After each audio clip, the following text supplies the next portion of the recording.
Assalamualaikum warahmatullahi wabarakatuh. Baik, kita lanjutkan ya. Tadi dijelaskan bahwasanya untuk menjumlahkan pecahan, syaratnya penyebutnya harus sama.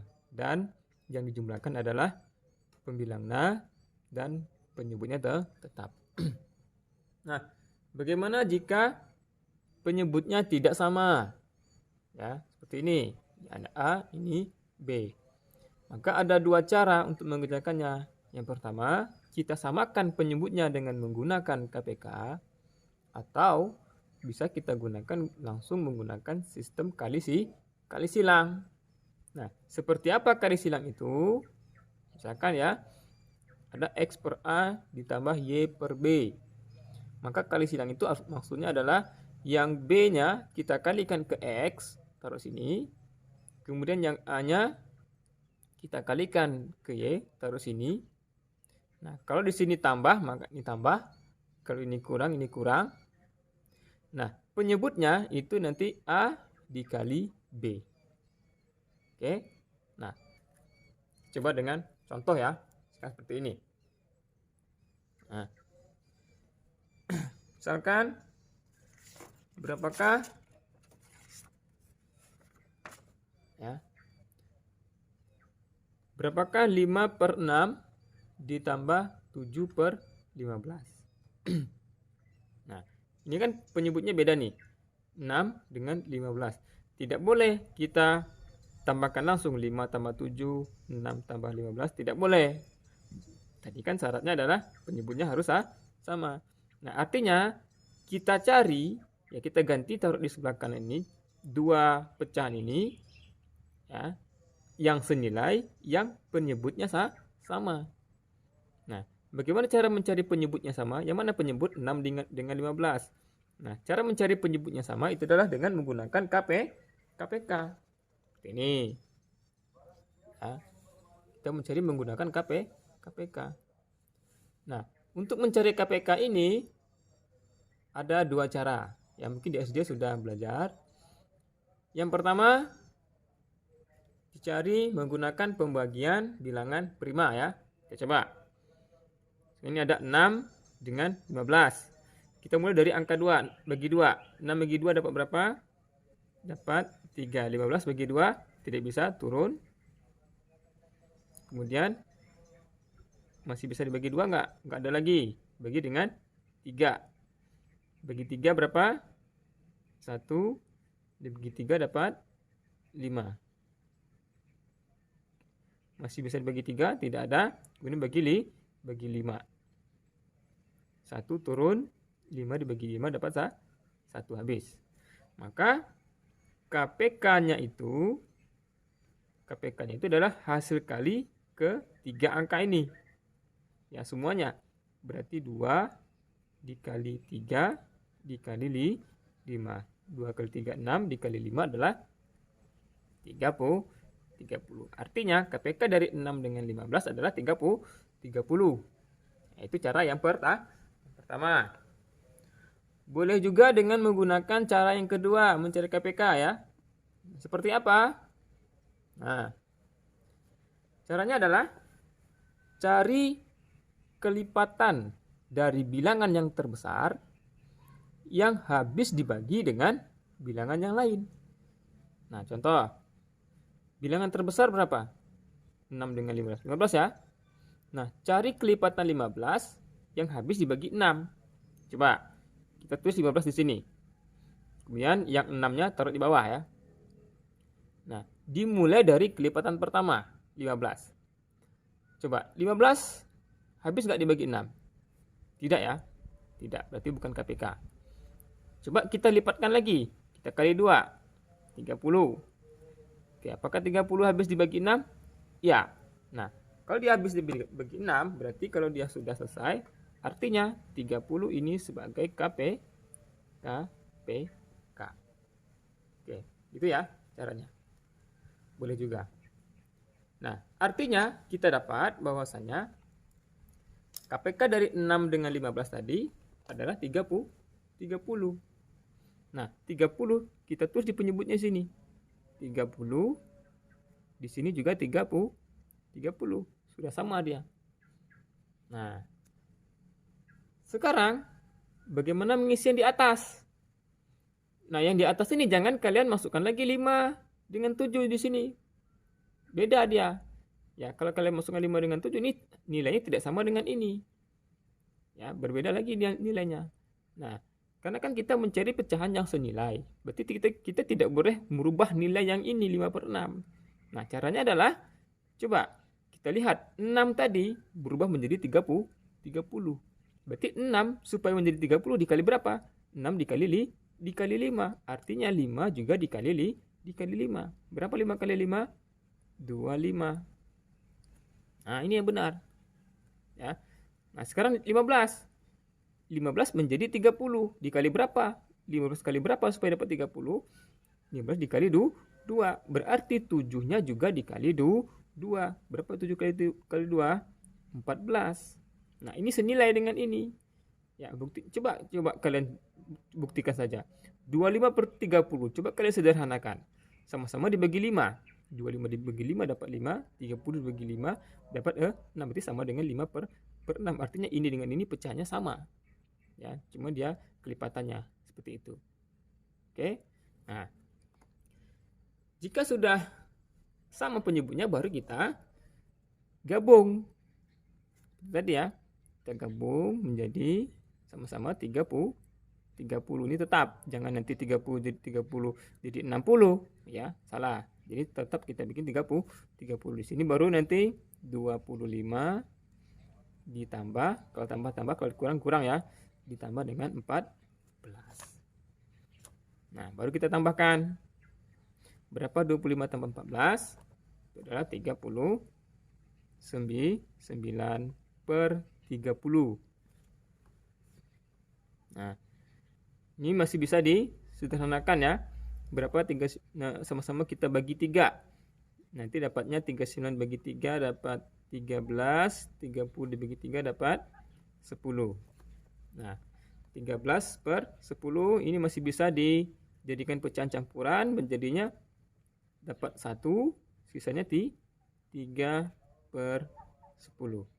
Nah, ini cara jika kita menggunakan KPK. Nah, sekarang bagaimana cara yang menggunakan kali silang tadi? Kita coba ya, apakah hasilnya sama? 5/6 ditambah 7/15. Kali silang berarti nanti 5 dikali dengan 15, 6 dikali 7, nanti di bawahnya 6 kali 15. Terus ya, berarti di sini 5 kali 15. Ya, 5 dikali 15 nanti ditambah dengan 6 dikali 7.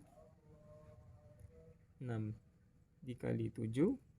Nanti di bawahnya adalah 6 dikali 15. Coba 5 kali 15 berapa? 75.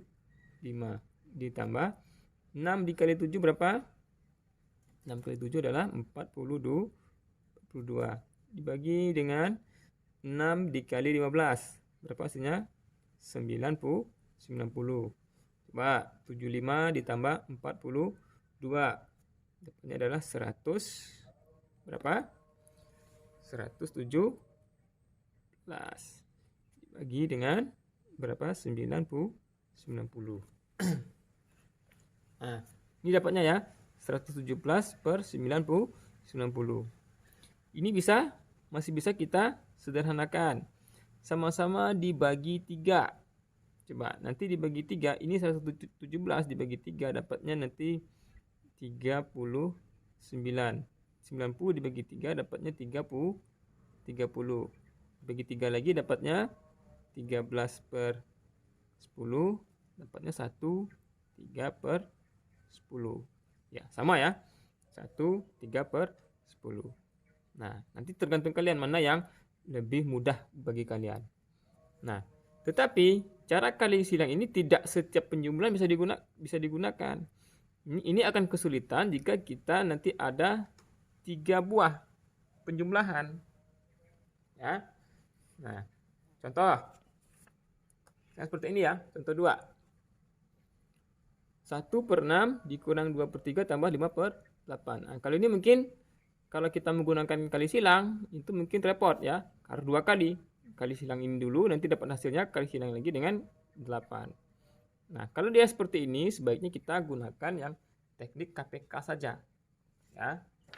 Coba ya. Kita gunakan yang menggunakan teknik KPK yang tadi. Nah, ini boleh kita langsung gabung satu saja. Nanti ini KPK-nya kita letakkan di sini satu saja ya. Nah, kita coba pakai cara 2.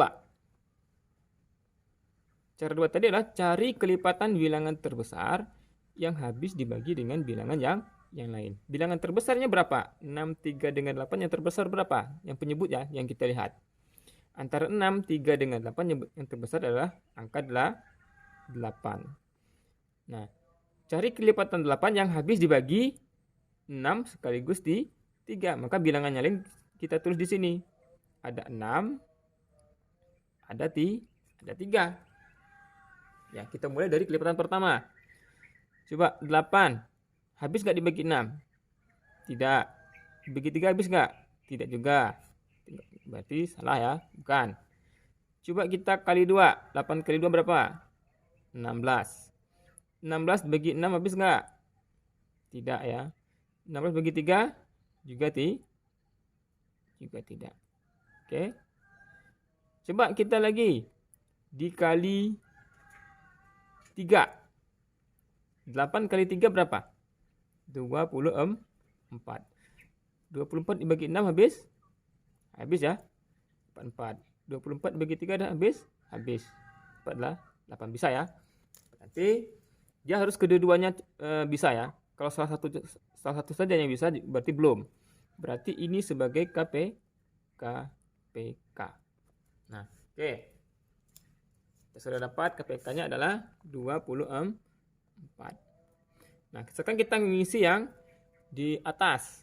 Kita gunakan prinsip yang dibagi tadi ya. Kita coba 24 dibagi 6 dapat berapa? 4. Hasil 4-nya dikali 1 dapat 4. Kemudian kurang 24 dibagi 3 dapat 8. 8 dikali 2 dapat berapa? 8 dikali 2 dapat 16. Oke. Kemudian tambah 24 dibagi 8 dapat 3. 3-nya dikali dengan 5. 15. Nah, seperti ini jadinya. Baru kita kerjakan dari kiri dulu ini penjumlahannya. Berarti 4 dikurang 16 dapat berapa? Min 2. Min 12 nanti ditambah dengan 15 per 24. Nah, berapa min 12 ditambah 15? Dapatnya 3 per 24. Kita sederhanakan sama-sama dibagi 3. Dapatnya adalah 1 per 8. Berarti hasil penjumlahan dari ini sama dengan 1 per 8. Jadi lebih mudah kita menggunakan prinsip KPK. Oke, itu ya cara penjumlahan. Nah, kemudian bagaimana penjumlahan jika bertemu dengan bilangan bulat? Contohnya ada bilangan bulat dikurang dengan pecahan. Maka caranya adalah penyebutnya kita kalikan ke bilangan bulat. Nanti kalau dia kurang, kalau ditambah jumlahkan ke pembilang. Ya, jadi A kali C. Kalau kurang berarti dikurang dengan B. Kalau ini ditambah berarti A kali C nanti ditambah dengan B. Taruh di atas, penyebutnya tetap. Nah, atau seperti ini posisinya, yang buatnya di belakang. Berarti Y-nya dikali dengan Z ini. Tetapi X dulu ya, baru X-nya nanti dikurang dengan Y kali Z per Y. Ya. Contoh. Misalkan seperti ini. Nah, misalkan adalah berapakah? Ya. 5 dikurang 2 per 7 misalkan. Ya. Berarti 7 dikali 5 berapa? Berarti kan 7 kali 5 Nanti hasilnya dikurang dengan 2. Pernya 7. 7 kali 5 berarti berapa? 35 dikurang 2. Berapa 35 kurang 2? Berarti 33 per 7. Nah, itu ya. Atau sebaliknya. Misalkan 5 per 8 dikurang 2. Berarti nanti 8-nya dikali 25 taruh dulu. 5 dikurangi nanti 8 kali 2. 8 kali 2. Pernya tetap 8. Berarti 5 dikurang 16 per 8. Berapa 5 kurang 16? Negatif 11. Berarti hasilnya adalah negatif 11 per 8. Nah itu ya beberapa cara sifat operasi penjumlahan pada pecahan. Jangan asal-asal menjumlahkan saja. Harus kita gunakan sifat-sifat pada penjumlahan ini. Oke, video berikutnya akan Bapak jelaskan bagaimana sifat pada operasi perkalian dan pembagian.